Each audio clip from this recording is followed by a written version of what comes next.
Austin Tech Connect is the official podcast of the Austin Technology Council.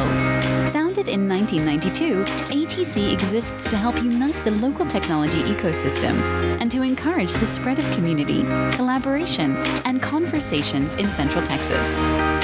This podcast is sponsored by SailPoint. They are a leading provider of identity security for the modern enterprise, empowering organizations worldwide to put identity security at the core of their business. With a foundation of artificial intelligence and machine learning, SailPoint Identity Security delivers the right access to the right identities and resources at the right time. Now, here is this week's episode. Hello again, and welcome to another episode of Austin Tech Connect. This is the official podcast of the Austin Technology Council. My name is Thom Singer, and I have been with the Austin Technology Council for almost 2.5 years. And we've been stripping it down, shaking it up, and moving forward. And one of the things we really like to see is young entrepreneurs who are shaking things up and making things happen. And that's our guest today. Today, we are joined by Taylor Capito. Taylor, welcome to the show. Hi, Tom. It's great to be here. Thank you for having me. Great to have you here. So she is the founder and CEO of GenRAIT. And basically, what she's doing is she's working to change how biological data can be used to improve society. Basically, think of it this way. If a scientific researcher was a chef, what she has created and is creating is a perfectly stocked kitchen.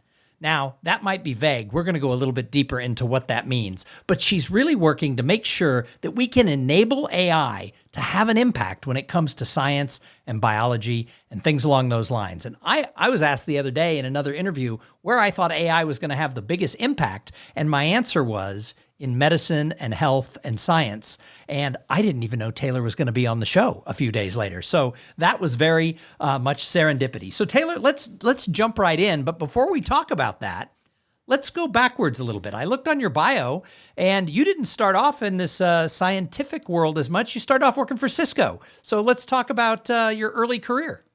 Yeah, it's funny. I was just telling somebody about my early career today. I basically spent my entire first years in tech just automating myself. And that's how I got into product. And I was actually, I hope I can go on a little bit of a tangent. Oh, please. I love tangents. Perfect. So I was telling somebody I had this, I had a mentor. His name was his name is Plum Nettlechuv. He was my mentor at Cisco. And he's a brilliant guy. I mean, he was a distinguished IT engineer. And if you're that at Cisco, it's the highest honor you can get at engineering. And this guy was my mentor. And Cisco was really impactful for me. And he was really impactful for me in my earlier years because we talked about, what is your motto, Taylor? And I came back to him. I was like, my motto is challenge the status quo. And he said, no, you're bigger than that. And I was like, what? And he's like, well, I see you actually go. This was one of the most impactful moments in my career. And it's just funny. I talk about serendipity, synchronicity that you asked that because I was just telling somebody this story. I said, what do you mean? That's a pretty big motto. And he said, no, you actually go and you change things. You've been here not very long and you're pulling together teams and you're changing things. And this is really how I got into product, right? And he said, you should make your motto change the status quo. And initially it was change the status quo. And then it became go change it because go change it. Right. But at Cisco, I got into product. I ran innovation forum. I then very quickly got into data. So I was at the nexus of business intelligence and data and all these things at Cisco, running teams eventually because I just kept automating myself. And got into product. When I went to Palo Alto Networks, which is a cybersecurity company, I was utilizing data for productivity use cases, including AI. And again, just finding gaps in systems, automating them. So that's how my brain works. But, meanwhile, all throughout all of that, I was battling autoimmune disease. And so, I had suffered with my own autoimmune conditions that were in my younger years, like I'd had 3 knee surgeries and a hip surgery by the time I was 20 and, thyroid issues, like all this stuff, I got it under control. And when I was learning all this incredible stuff about tech gaps in how data can be used and all of this and implementing those in other use cases, Cisco with networking and business intelligence, Palo Alto Networks with cybersecurity and the sales processes to enable the sales of the cybersecurity. When I was seeing all the incredible things we could do with data. And then I went home one day to watch a documentary on CRISPR and saw how they were doing in vivo trials. I was like, I've got to apply this where I care because it was just too far behind. And so that's how I got into the biology space. And, me coming from a product background, I was doing product-driven development. I was leading product teams. Wow. And so we did everything. I boiled it down to where is the gap that is blocking the user, in this case, the researcher, from accessing their data, from creating those outcomes that we want to see, from creating diagnoses. I don't know if you knew this, Tom, but most people don't get diagnosed with cancer until stage 3 or later. And then it's already pretty late. And trials take sometimes 30 years. And so where was that stopgap? And it was right when the data was created. It was right. And that's where we needed to come in. And we needed to make that data usable and clean it and standardized and accessible to the researchers and provide them that place where they could go and they could build intelligence, they could build reports, they could do analysis so that ultimately we could have those improved outcomes. And that was kind of my journey into what became GenRAIT. That's awesome. And I love the name GenRAIT. It's spelled GEN, capital R, capital A, capital I, capital T. Tell us again, or tell me where GenRAIT comes from. Yeah, so it's really funny. Everybody thinks that name is so cool now. Oh, right? Because it's Gen, and then it has AI in it. So it's genomic, revolutionary, artificial intelligence technology. We want to enable the future of generative AI and biology. We want to be a foundational system, a backbone in the generative biology market, or you could say bio AI. And it's so funny because when I came up with that name in 2019, I didn't know ChatGPT was going to hugely popularize AI. And, I was working with AI with my now co-founder, Shantanu Das. He's a PhD, ex-NASA, brilliant genius. We worked together at Palo Alto Networks. And when I came up with this name, the people would look at it and be like, that's a weird name. After ChatGPT, like that makes me feel like an OG AI person, by the way. But we founded the company in 2021, and ChatGPT popularized AI so much that now everybody thinks I'm a genius. And I guess you could argue that I did preempt the AI market, but so did a lot of other people. It's just really funny how that happened. But yeah, I love our name. So I meet people who have been working in Austin on research around AI for 20 and 30 years. I remind everybody that a lot of the research that IBM did with the early days of Watson was actually done at the IBM facility in Austin. So we have people who've been studying and working and implementing, the ideas of AI and generative AI going back decades. And, every city out there is like, hey, we're an AI hub. And it's like, wait a minute, Austin's been doing this for a long time. So we're lucky. We have a lot of people who've been doing this before it got trendy. It's really funny that you brought up IBM Watson. So about 9 years ago, I was in college, and my boyfriend at the time, he was an intern at IBM. His name's Chris. And he was working, he had access to Watson's beta. And this is really funny because it was a beta application, but you could input all of your data, and it was really cool. They wanted sample information. They wanted to train the model. So they made this available. You could input all your data, and it would basically give you or not all your data. You could input writings up to 5,000 words. I think it was. I think the closer you got to that, the more accurate they said it would be. And I did it twice because I like to redundancy check. I did it once with my personal, text messages, things like that, and another time with my writing for school. And both times, one time it said I was a 68-year-old man, and the other time it said I was a 49-year-old man. And I remember this is the first time that I realized, okay, I don't write normally. It was really, really funny because it was accurate for most of the other people we were interacting with at the time. But that was one of my first, it's funny that you brought up Watson, because that was one of my first introductions while I was in school. I was in college still, to AI, and how cool I thought that was. Sure. And how like fun that was. That was one of the reasons I think I went into technology. That's interesting. Now, I got to tell you a funny story here. I got to digress when you said that it's thought that you were, an old guy. So I don't know if you remember, but about 10 or 15 years ago, there was a quiz that went around on Facebook, and it was, find your inner age. And so you'd answer all these questions. It would tell you on the inside, you were such and such an age. And a lot of people were taking it. And one day my daughter was in high school. She was about 16, 15. She comes in and goes, "Damn it." And we look at her like, "What?" She goes, "Mom, you know how all your friends are taking that thing and posting on Facebook saying, on the inside, I'm a 30-year-old woman. On the inside, I'm 22. She goes, "I just took it and it says I'm a 55-year-old woman." Yeah. And we laughed because we said, wow, this quiz is really accurate, because that daughter was always an old soul and still is. She's now 27. And so every time she has a birthday, I'll send her a note and I'll say, hey, like this year, you're only 28 years away from meeting yourself, when you get to be a 55-year-old woman for real. And, she still kind of is, although this is also the kid, little sideline, who was scared of everything, who's now an adventure travel blogger. She just yesterday went bungee jumping in the South Island of New Zealand and sent me the video. It was a bungee jump. You're tied to another person. It was her and her husband. And they bungeed together. And I was like, yeah, I'm not going to do that. She sounds really cool. I'd love to meet your daughter sometime. She sounds like an awesome human. You should follow her adventure travel blog Instagram. It's called Maximizing My PTO.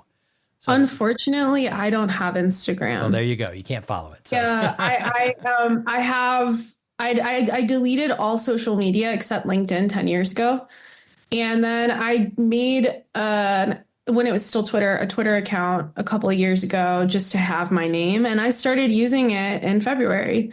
So I have that, but that's about all I got. But it's funny. Yeah, these things are accurate, but it does make you question, what are our definitions of,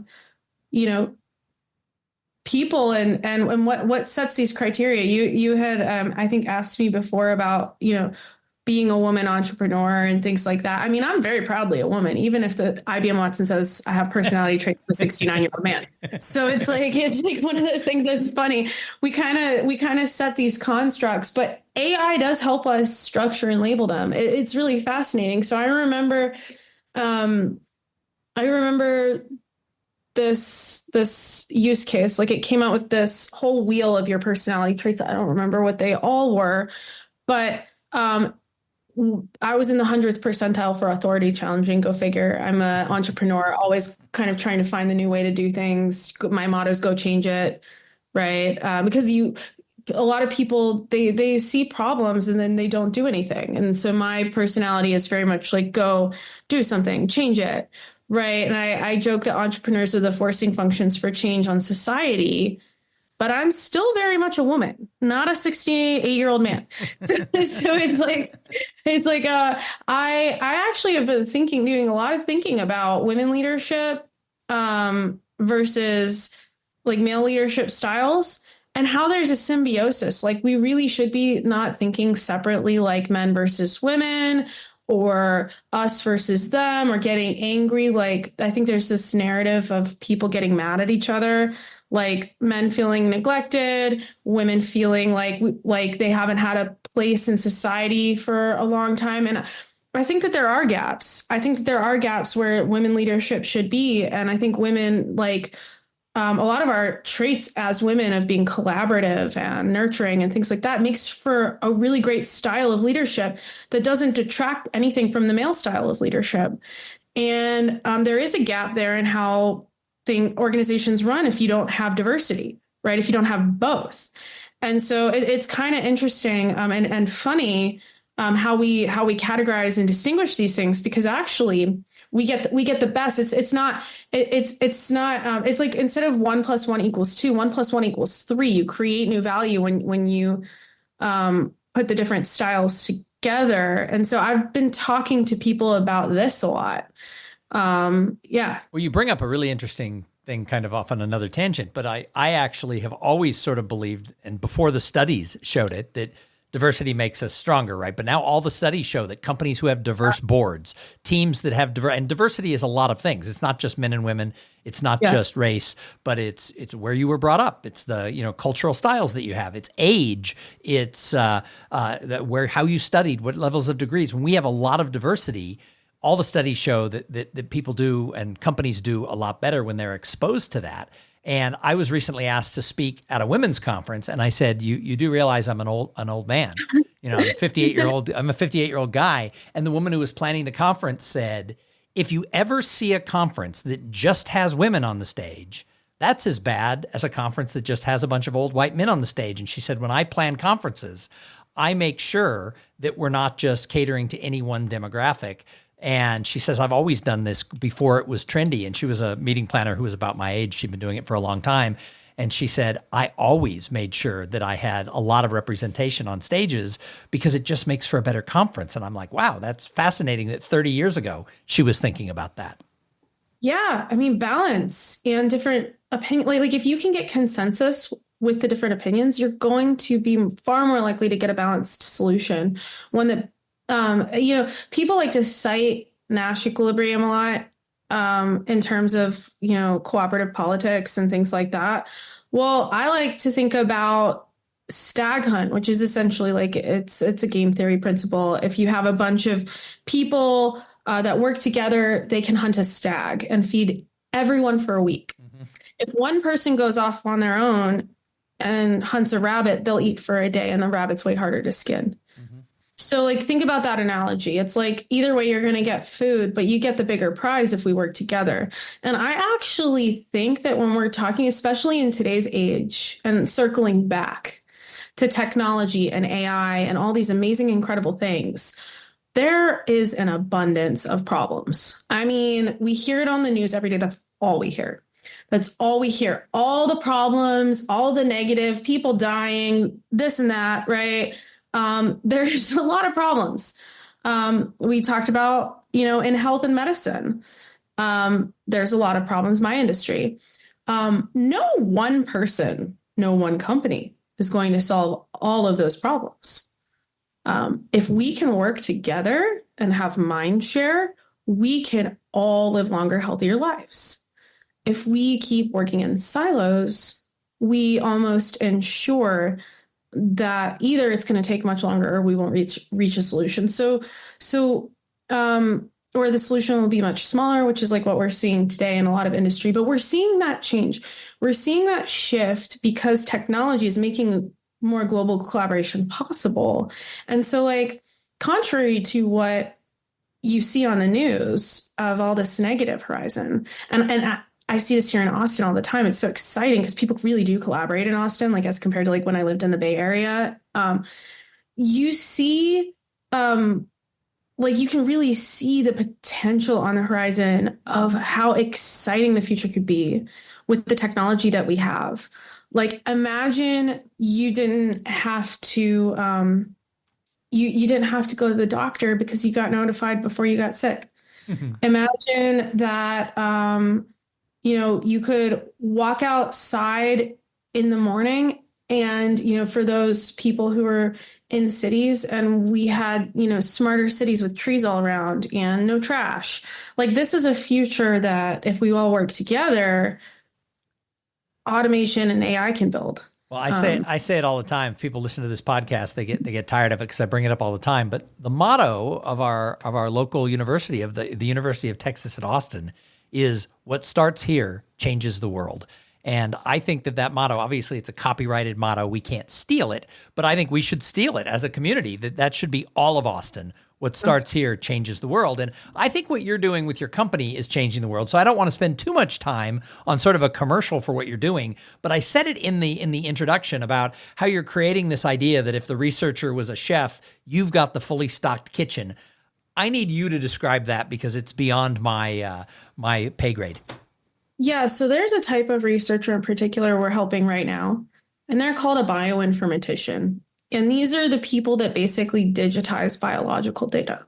So they, if you go and you prick your finger and there's blood, and in that blood there's data, it doesn't just become data instantly. It has to go through a whole process, right? So it gets sequenced in a genome sequencer. If you're looking for genome sequences, I'll focus on genomics.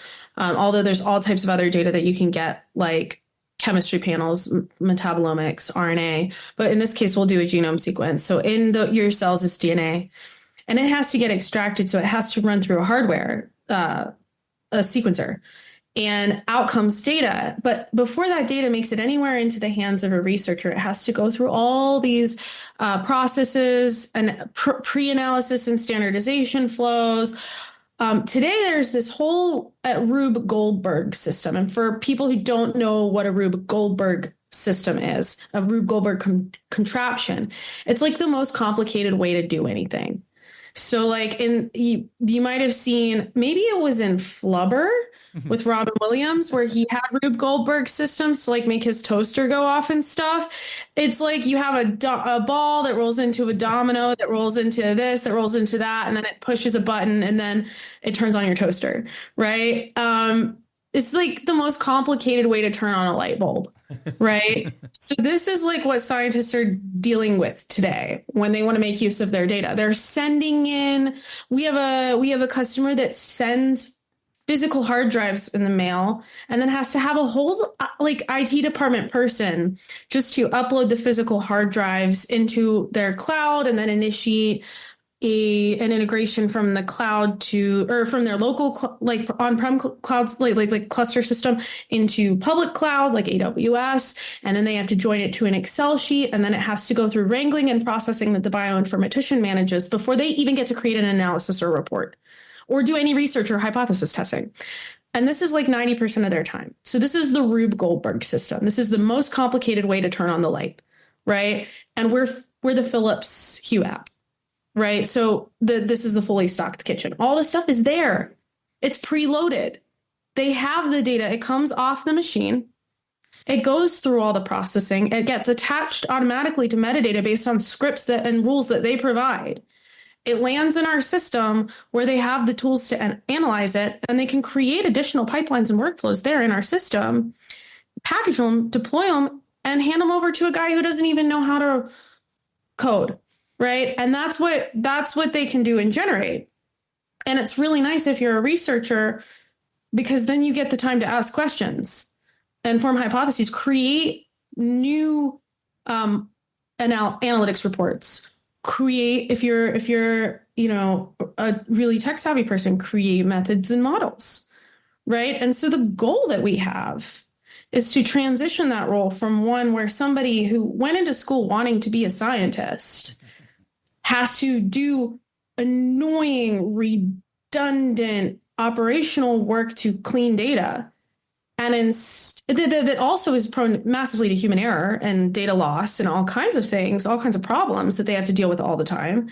And instead, they just get to go into the system that has their data and start making use of it, and can create analytics, can create AI, right? So I know that you're really passionate about this idea of the potential that technology has for improving humanity. I mean, it's obviously what you're doing in this section.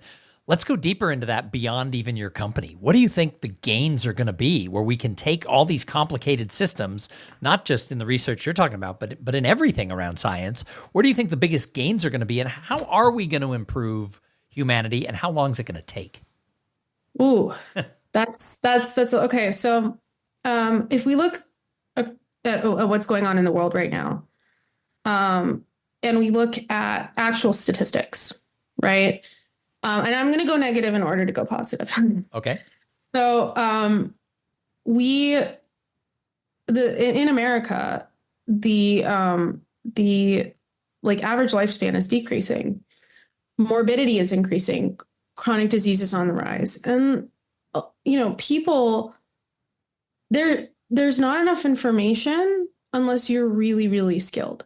Unless you're a scientist or spending a lot of time, and there's conflicting information. I mean, how many diets are out there? And everyone who's a proponent of those diets says this is the one, right? You can't go on and find an app anywhere to tell you how to live longer today. I think, and we're getting sick and we're dying because of it. I mean, I told you I struggled with autoimmune disease. That's why I cared. And it was a really hard journey. My doctors couldn't tell me how to make myself better. I had to do a lot. And like, I had a data background. I had to do a lot of analysis to figure that out. And it was not simple. What we will see in the future in health are more answers. And what we will then see is, like, my hope, a future where you find out what's plaguing you before you need to go to the doctor. Mm-hmm. Or maybe nothing plagues you at all because you have the information and it's simple on how to live healthier. Now, I mean, we still have free choice. So maybe you choose not to live healthier, but you can choose where you compromise, right? And then, so that's within health. But if we look at the frontier of everything else that's possible, now we have a lot of attention, particularly in Austin, on space. You know, I mentioned to you, prior to the podcast, I'm launching my own podcast soon, and I interviewed Dr. Elia Overby at the new university here, UATX, University of Austin, and she has the largest catalog of astronaut genomes, and she went to Polaris for the launch, and we don't know, like, we're talking about humanity, about the future, about healing Earth, but also the frontier of sending human beings into space. And we don't even know the damage that can be done to the genome or any of these things, and how humanity can persist there. And so within biology, or within space travel, there's also this constraint on what intelligence don't we have, both like what planets are habitable, what will happen to human beings if we spend too much time in space. All these things are on the frontier. We are here. We're basically like she wants to create Starfleet. I'm talking about creating a future where preventative medicine and predictive rather than correlative analysis in medicine is possible. That future, that sounds like Star Trek, right? Oh, absolutely. But look at all the things in Star Trek that have come to be part of our daily life. Yeah, well, that future's here. Exactly. We're at that pivot point. And if we come together, and like you were talking about Austin, yeah. I mean, I just described what I'm doing. I meet entrepreneurs all the time doing really cool things. You have Neuralink here. I talked about, Dr. Elia Overby. That's like, she wants to create Starfleet. It's amazing. It's really incredible. You have so many people coming here. And I like to joke that it's like the solar punk to San Francisco cyberpunk. And for those who don't know what cyberpunk is like all the hacky, really cool, futuristic tech stuff, but in a dark dystopian future. Whereas solar punk is all the cool futuristic tech stuff and nature and healthy people. It's optimism. And so, like, I believe that Austin is really emblematic of that mentality. I mean, I'm looking out my window right now, and I live downtown. I live downtown and I can see trees everywhere. I'm looking out my window. I live downtown in a city, a growing city, and I can see trees everywhere. Yep. I mean, you don't get that. Like we really do live that way. And I hope, and the oaks and everything, they're protected here. I hope that stays that way. But if you want a visual representation of how Austin is really optimistic and nature friendly, but also tech friendly, just look out your window. So what do you think's holding innovators back? Why aren't we moving faster with some of this stuff that we're talking about? So I talked about a lack of collaboration and consensus.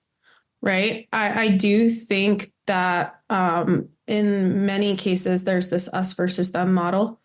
It's competition. I think if people can recognize that the upside is bigger for everyone with collaboration, and again, I think Austin embodies that, but like it's not necessarily the most common cooperative group dynamics is not necessarily the most common thing that you see in the world. You often see competitive group dynamics. If we could see more cooperation and more collaboration, I think that that would accelerate us faster. If we could see more emphasis on quality of data going into AI and less emphasis on quantity of AI models, I think that we would see this industry accelerate faster, which would accelerate lots of these other use cases. And then one area that I'm not directly, well, yeah, policy. If we could, we need, or we have a duty to recognize and fear AI, but also to acknowledge its existence and not just ignore it, so that we can make the best use of it, and then operate with it in spite of that fear to enable a better future for humanity. And that requires a lot of leaders coming together, not just in Austin or the United States, but in the entire world, to better understand how we can ethically use AI to advance humanity. I think that is going to be a topic at the global summit I'm doing next week.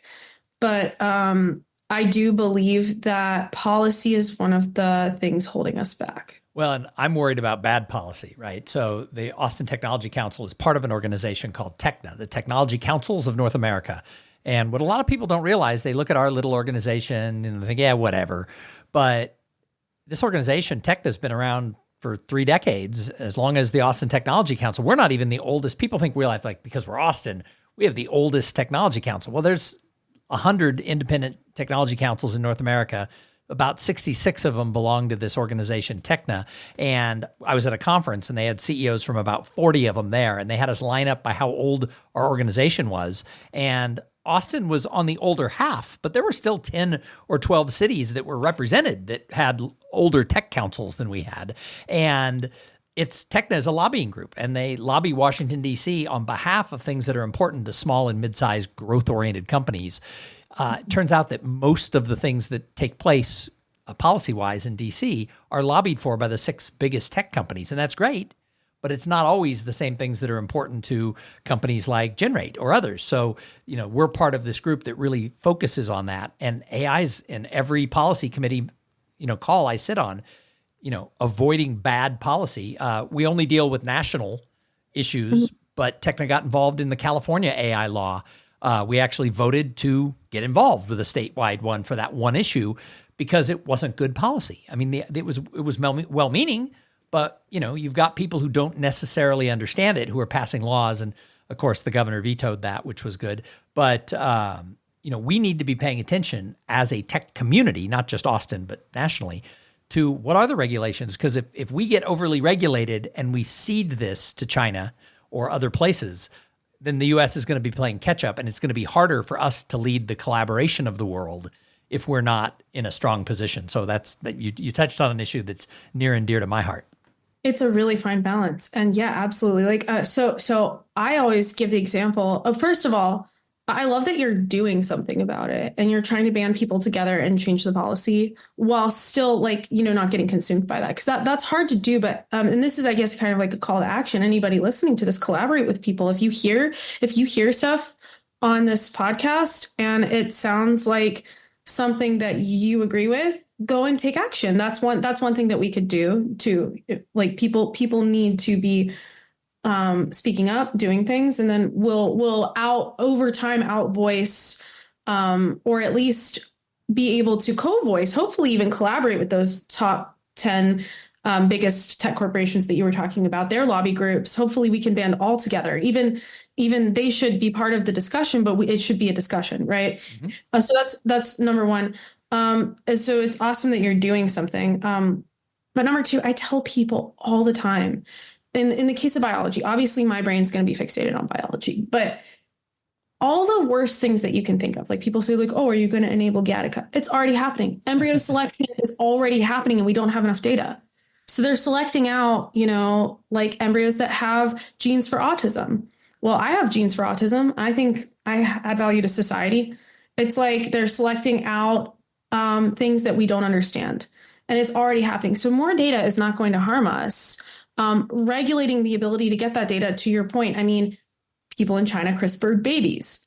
right? So it's like this is going on to your point, Tom. Like, absolutely, these things are going on. Do we want to be part of the dialogue, Right. or not? Do we want to just be frozen in fear? So we have to move quickly. Yeah, I agree. We get to move quickly because we have the technology now. We get the opportunity now. We're at the nexus where we can improve humanity if we move quickly. So I don't want to make it sound so negative. No, I mean, and we have. I mean, it's not just 6 or 10 companies. We have so many brilliant entrepreneurs who are out there working on so many issues that are really going to impact humanity, and I think we need to rally behind them. I think that I think our society in a large thing has moved to celebrating entrepreneurship. However, when you look at Musk, Gates, Bezos, Zuckerberg, and the list goes on, as a society, we tend to turn on them. All 4 of those names that I labeled, have gone from being heroes to also, the conspiracy theory, what's going on, the dark side. Why do we turn on the people who are actually, sort of leading that cusp to the new future?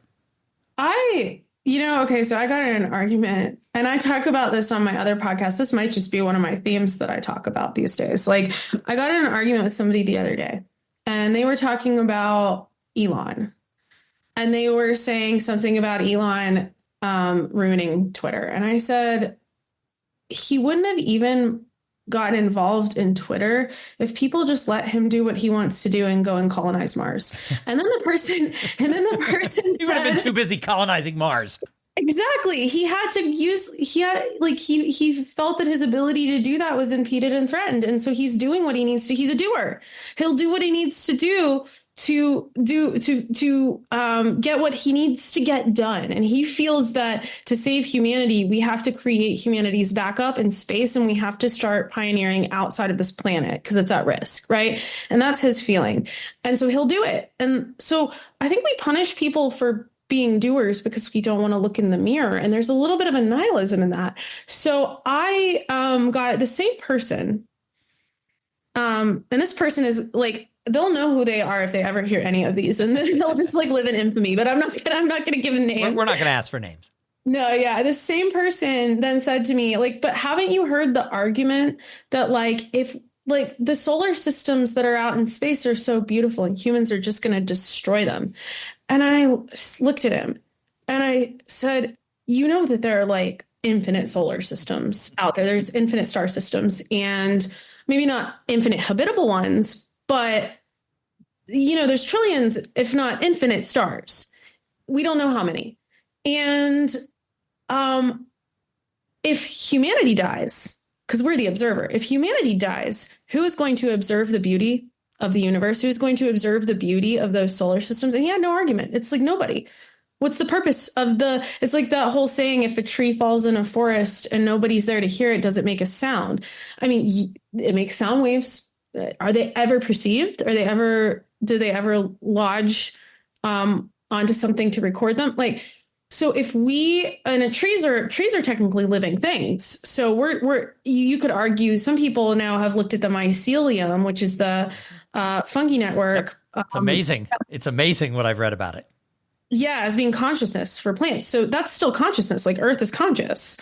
If we die, if our planet dies, if all the things here die, who is going to observe the beauty of the solar system? And if you think like that, and then you think of what these people like Elon and Gates in particular out of the list they're doing something about it, whether you agree with them or not, they're doing something about that.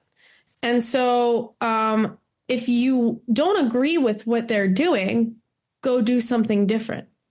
And I think what the problem is that a lot of people don't know how, don't know what to do, don't know where to start. You just got to start somewhere. Launch a campaign. Go get to know, create a community. I've got one more tangent, and then we'll wrap this up. And that is, you were talking about, all the planets, infinite number of planets. How many can be habitable? And then goes back to our earlier conversation about Star Trek. Is there life out there? And I'm not a huge Trekkie, but I remember that the Federation doesn't approach a planet until they reach a certain level of technology. In the case of Star Trek, it was warp speed. And as soon as they established warp speed, then the Federation would come and say, hey, you're not alone. We're here. Are we reaching a spot with technology where if there is other intelligent life, they're going to say, okay, humans are ready? I am going to go into the weird camp, but I am a founder, so this is not shocking. I've had lucid dreams where in those lucid dreams, I felt like I got downloads of inventions like from aliens. I'm not saying I did. It was a lucid dream, but it got me thinking about that whole tangent, exactly like what you're saying, of like what else is out there. I have a friend. His name is Admiral Gaudet. He's an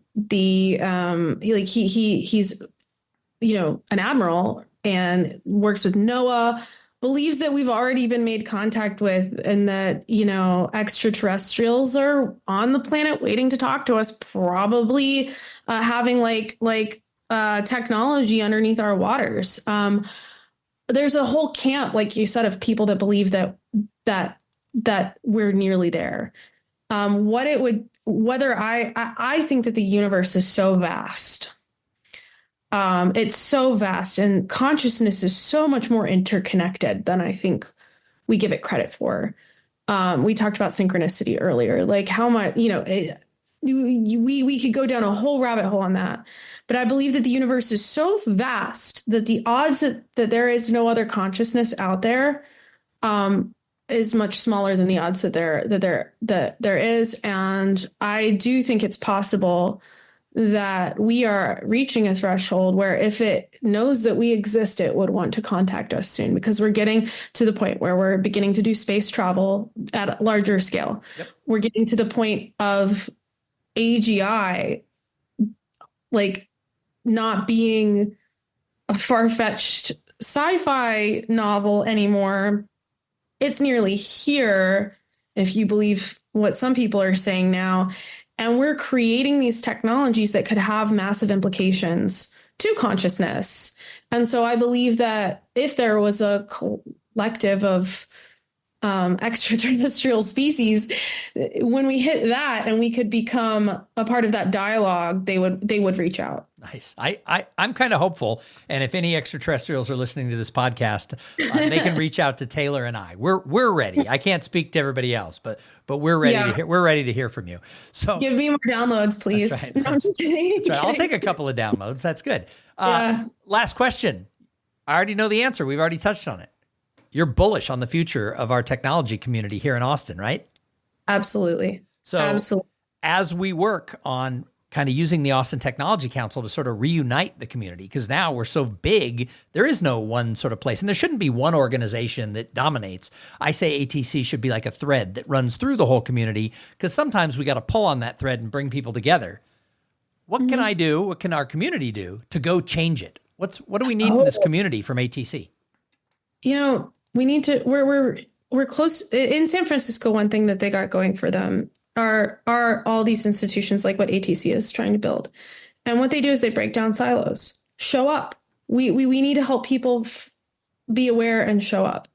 I think that we're reaching a critical mass here in Austin where there's getting to be a lot of people. If we all show up together and have a discussion and plan the future together, then we can start to create the infrastructure for growth. I think in biology, this is especially important because we're talking about lab, Jason Scharf, right? Oh yeah, for sure. Yeah. So one of the problems that he often talks about that he wants to help solve is creating that ecosystem that talent can scale here.